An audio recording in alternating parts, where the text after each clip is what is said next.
ಎಲ್ಲರಿಗೂ ನಮಸ್ಕಾರ. ನನ್ನ ಹೆಸರು ಶ್ರೇಯಸ್ ಅಂಕಲ್ಕೋಟೆ ಅಂತ. ನಾನು ಗದಗ ಡಿಸ್ಟಿಕ್ ಲಕ್ಷ್ಮೇಶ್ವರ ತಾಲೂಕಿನಿಂದ ಬಂದೀನಿ. ಹೈಸ್ಕೂಲ್ ಸ್ಟಡೀಸ್ ಎಲ್ಲ ನಾನು ಲಕ್ಷ್ಮೇಶ್ವರದಲ್ಲಿ ಆಕ್ಸ್ಫರ್ಡ್ ಇಂಗ್ಲೀಷ್ ಮೀಡಿಯಂ ಸ್ಕೂಲಲ್ಲಿ ಕಲ್ತೀನಿ. ನೆಕ್ಸ್ಟ್ ನಾನು ಅದೆಲ್ಲ ಮುಗಿಸಿ ನನ್ನ PUC ಎಕ್ಸಾಮಿಗಂತ ಕೋಸ್ಟಲ್ ಬೆಲ್ಟ್ನ ಆಯ್ಕೆ ಮಾಡಿದೆ. ಯಾಕಂದರೆ ಕೋಸ್ಟಲ್ ಬೆಲ್ಟ್ನಲ್ಲಿ ಒಳ್ಳೆ ಎಜುಕೇಷನ್ ಸಿಗ್ತಿದೆ ಅಂತ ಎಲ್ಲರೂ ಹೇಳ್ತಿದ್ರು.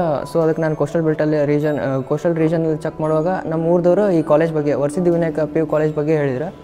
ಆವಾಗ ನಾನು ಇಲ್ಲಿ ಬಂದು ಇಲ್ಲೆಲ್ಲ ನೋಡಿ ಕಾಲೇಜ್ ನೋಡಿ ಇಲ್ಲಿರೋ ವಾತಾವರಣ ಎಲ್ಲ ನೋಡಿ ನನಗೆ ಇಷ್ಟ ಆಗಿ ನಾನು ಇಲ್ಲಿ ಅಡ್ಮಿಷನ್ ಮಾಡಿಸಿದ್ದೆ. ಅವಾಗ ಇಲ್ಲಿ ಕಾಲೇಜಿಗೆ ಬಂದಾಗ ಇಲ್ಲಿ ಲೆಕ್ಚರ್ಸು, ಟೀಚಿಂಗ್ ಫೆಸಿಲಿಟೀಸ್ ಎಲ್ಲ ಚಲೋ ಐತಿ. ಕಾಂಪಿಟೇಟಿವ್ ಮತ್ತು ಥಿಯರಿಗೆ ಎರಡಕ್ಕೂ ಭಾಳ ಇಂಪಾರ್ಟೆನ್ಸ್ ಕೊಡ್ತಾರೆ. ಅದ್ರಾಗ ಹೆಚ್ಚಿನದಾಗಿ ಕಾಂಪಿಟೇಟಿವ್ಗೆ ಕೊಡ್ತಾರೆ. ನೀವೆಲ್ಲ ಟೀಚರ್ಸ್ ಜೊತೆನೂ ಚೆನ್ನಾಗಿ ಇಂಟ್ರ್ಯಾಕ್ಟ್ ಮಾಡ್ಬೋದು. ಅವರು ಅಷ್ಟೇ ತಮ್ಮ ಸ್ವಂತ ಮಕ್ಕಳಂತನೇ ಟ್ರೀಟ್ ಮಾಡ್ತಾರೆ.